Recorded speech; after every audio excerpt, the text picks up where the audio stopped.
How do you build a relationship with a difficult client? Okay. Also, I don't know what they're talking about difficult clients. I mean, all clients are wonderful. They are actually. So how do you build, okay, very quickly. So how do you build a difficult relationship how do you build a relationship with a difficult client? So first of all, the difficulty actually is up here for yourself. Recognize that you're the one that's having some sort of friction. Now, they might not do what you want them to do. They might not, I don't think you're doing the right thing. And there might be all sorts of challenges and all that stuff. But I've always told the team, profit through process, not punishment. Meaning we're the ones that do this all the time, round the clock, day and day. We're the experts, which means if something is going not quite right, what's our process to identify early on that this is not a right fit, right? So in other words, quite often, some of that difficulty comes from assumptions. Hey, a website is just like this and this and this. And we're not actually being very articulate in the sales process what the expectations are. So a difficult client, if you're in the middle of the difficult client, then what you do want to think of is this is a learning experience for me. I'm probably learning how to set expectations. I'm learning how to do sales properly, as in really identify if it's a good fit. Learning how to command what you need for you to be successful for that client. So you're learning to say, hey, that actually doesn't work if we do it this way. And learning to let go of your own need to be right. And accept that, it just might not be the right fit. So you might say, this isn't working out. I don't think we're being successful for you. It's never about you are doing this thing to us and you're making this thing a difficult and you have expectations that you shouldn't have. The person has expectations, whatever they happen to be, a way of approaching things. So it could feel like even robbery for you. Like they're really trying to take advantage of me. They're not trying to take advantage of you. Nobody can take advantage of you. You can just say, you know what? This doesn't look like this is working out. I don't know how we can be successful for you.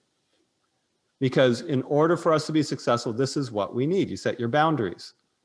And that right there, quite often, quite frequently, changes the course of the entire relationship. In fact, when we were talking about earlier about taking that job and talking about those agencies that didn't have the experience and it turns into a 6-month job and all that kind of stuff because it was solo, it's usually because they don't know how to have that conversation of this is what I need to be successful. And even say, it doesn't sound like you believe me when I'm saying this thing is complex. Can we talk through that? And I'm just, I don't know how to make it less complex. In other words, this development thing that's going to take forever. So really you do want to let go of both needing to be right. You don't have to be right. It's just, you got your point of view. And I don't know how to be successful within the framework that you're giving me. The other thing is also we look at it and say, do I want to keep this? I want the money. Therefore, I'm going to accept that I'm doing this. And then let go of your resistance to the client. Because it's like, okay, well, you know what? Like we literally just did something that took us 50 hours that we're going to charge 20 hours because we're like, that was very challenging. The client kept on asking for changes and kept on tweaks and then it started and it stopped and did all that kind of difficult client stuff. But you know what? It was okay. We wanted to make them happy. So we just did. I don't know if we've learned something from it. We have. It might not be really surface knowledge with that particular one. So it's okay. At times, we will actually go through the process to do a lessons learned to actually say, what have we learned from this one? At times, we'll be like, we don't have the time to do that. So therefore, we're going to chalk it up to, yeah, it happened. Okay, let's hope it doesn't happen again. Then the last thing, geez, we've gone past. So the last couple of things on this is ABC. Recognize that as much as this might feel like a difficult client to you, always be converting. What can you convert this into as a positive thing for you? Look at your own self-interest to say, what's the positive thing? It could be just cash, but it could be this client saying, wow, this is a great review for this person. And believe it or not, it could be that this client doesn't actually think of you in the way you think they're thinking of you, as in this person, is doing a terrible job and all that kind of stuff. You would be surprised how many times that comes across as the person, you feel like that the client personally thinks you're doing a bad job. And every time you come back up and go forward with a professional, hey, whatever it happens to be, I don't know how to make this work. How about if we did it this way? This is what I need. The client, believe it or not, and I've seen this happen so many times. This is a benefit, I think, of doing this for 25 years. They might 2 years later think really good things about you and not remember all the difficult client things. You see it in relationships all the time where you feel like the other person thought badly of me because of the way they came at you, the energy that they came at with you. They seem to be angry and all that kind of stuff. And really the person was like, that's just the way they were. Maybe they're you think of them having a bad day or just stressed out a little.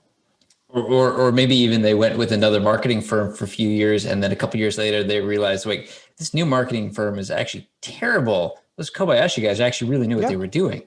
That happens a lot too. So that, by your approach, it might give them a different context by which to measure future people, by which it may then shift the conversation because you're now, remember, ABC, always be converting. You're losing a difficult client. It didn't work quite the way you wanted to, but the way you approach the entire thing means that 2 years down the line, maybe you are the right fit. And 2 years down the line, maybe all of that was happening that was creating the stress within that business is now gone, or that person has learned and grown and changed. And people do that. As much as people say people don't change, people do change. And then realize it's your point of view. So when you shift into a different, I'm not a difficult client. So if you feel like the other person's a difficult client, and you're thinking like the other person's a difficult client, and you're reacting like the other person's a difficult client, guess what? The person is going to be like, I'm going to be a difficult client, because you're kind of setting that, people vibrate off of each other. You know that this is true. It's not some woo-woo mystery thing. It's like, if I'm happy, you're going to be happier. We are conditioned that way to mimic other people. If I'm calm, you'll be calm. Yeah, all the time. And the person might still need to get it out, whatever it is that they're like, I'm really concerned about this. This isn't working out. We're dealing with one of those, that's kind of situation right now where the person seems very concerned about their campaign, and rightly so. That's their point of view. And we're just going to approach it professionally and answer the questions. And they have probably a great perspective that possibly we're not seeing. And because of the way we approach things, we're going to be converting to something positive for us.